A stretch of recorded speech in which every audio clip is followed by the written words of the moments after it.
So we invite all the participants to prepare for today's darshan. And as usual, after the darshan, we'll be having a few more sessions, continuing to discover more about the different states of consciousness so that we can awaken the energy within. Nithyananda. Sandalwood, or if you have bhasma, please bring, even just a small plate should be okay. Please take a few minutes.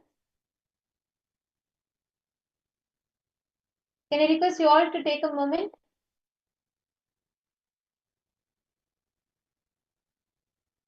Please take a few minutes. Bring the yantra. So basically, bring a plate of either sandalwood powder, or you can bring kumkum, or you can bring turmeric. I request all of you to take a few minutes. Please bring any one of these powders. And you can post in the chat whichever powder you are bringing. Even a small plate is fine. We are going to be preparing ourselves with the Subramanya Yantra for the session. So I'm going to request every one of you to please bring a small plate.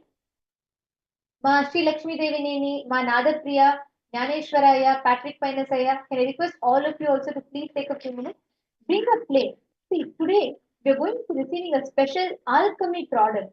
Swami is going to be energizing the plate of Aushada, like Basma or turmeric or sandalwood powder, and you will be receiving, he'll be energizing it. And you will be receiving that Aushada with which you can manifest power.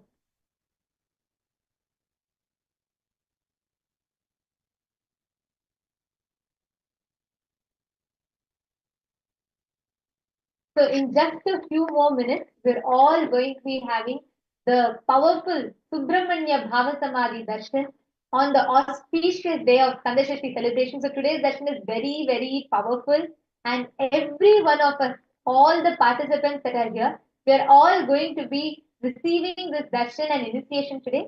So I request all of you to please take a few minutes. We're going to be preparing because today we have too many special initiations. So please take a few minutes.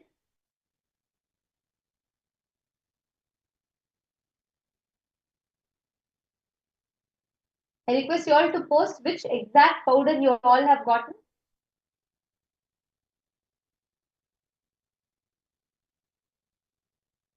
Once you have gotten the plate of the powder, you can come and settle down and post in the chat. Okay, Ma Ankur Razdan has posted what she wants to manifest.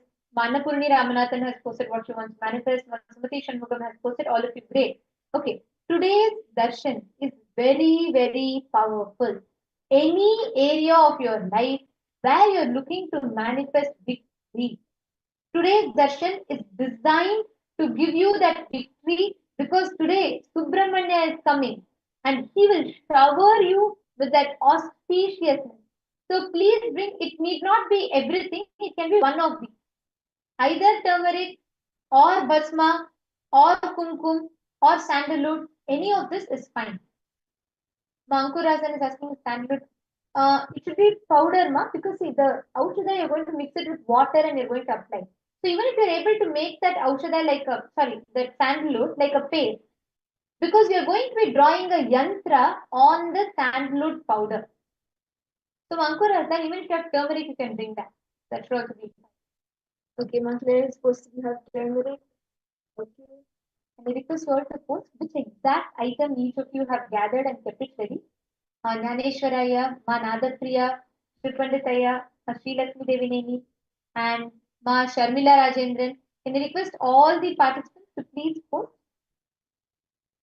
Ma Saroj, Ma Orietta. Today's initiation is very important. So please, I request all of you to gather. Even a small plate is fine. And you're going to be drawing a yantra on that plate and preparing the mandala, that powder, whichever you keep in front of Swamiji and get it energized today, that will be energized as Subramanya Aushadha, carrying the energy of victory, Ajayatva of Bhagavan Subramanya. So please take a few minutes, bring, can be either turmeric or kumkum or sandalwood powder. Okay, my Lakshmi Devineni has gotten sandalwood powder. Yes, ma, that's good. And all the others, can I please request all the other participants? Please post what you have it ready. My yoga and Rupini, yes, sandalwood and kumkum is fine.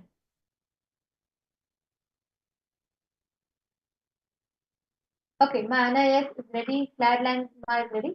Can I request all the others to post if you are ready? You have the icon ready. Also ready, okay. Sri Parama Yoganandaya and Vishwanathanaya Nithyanandam. Can you also please bring? And Michael Bearaya, Vishwanathan T. Nithyanandamaya. Could you also please bring and come in front of the camera and settle down? And Ma Stephanie Lael, Ma Sangeeta, Ma Kumati Kalai children. Please bring a plate of plate of sandalwood powder or turmeric or bhasma or kumkum. Any of this, even a small plate is fine. And we are going to be preparing for a special initiation. Today, Subramanya Bhava Samadhi Darshan. We're all going to be receiving the powerful darshan of Bhagavan Subramanya, manifesting through his Paramavatara. That don't worry, we will be walking you all through how to draw the yantra. See, do not worry about how to draw the yantra. We will be guiding you all. But please bring the item and keep it ready so we will be able to start drawing the yantra.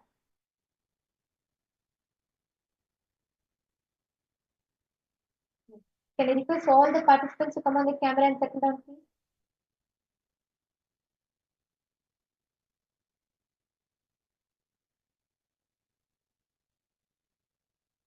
Yes.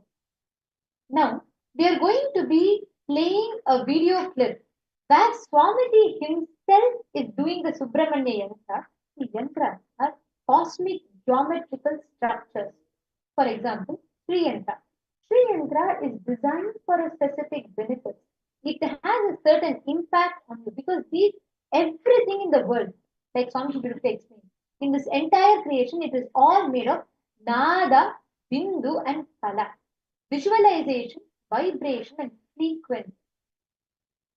The yantra or the mandala are certain patterns, geometrical patterns, which aligns the visualization and verbalization, sounds and light to form a certain frequency, which when you connect to it, raises you to that same frequency. Today, we are all going to be receiving the Subramanya yantra, which gives you tremendous auspiciousness and victory in every area. Many of you posted, some of you posted you want to manifest in SJP, the victory, you want to manifest in the aspect of wealth, health, any aspect you want to manifest victory. Court cases, business deals.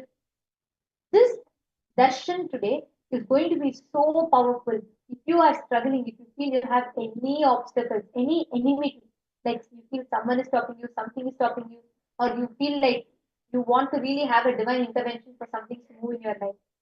Today, on the day of Skanda Shashti, connect to Subramanya. He is Subramanya. He is Subramanya, the best of the cosmos.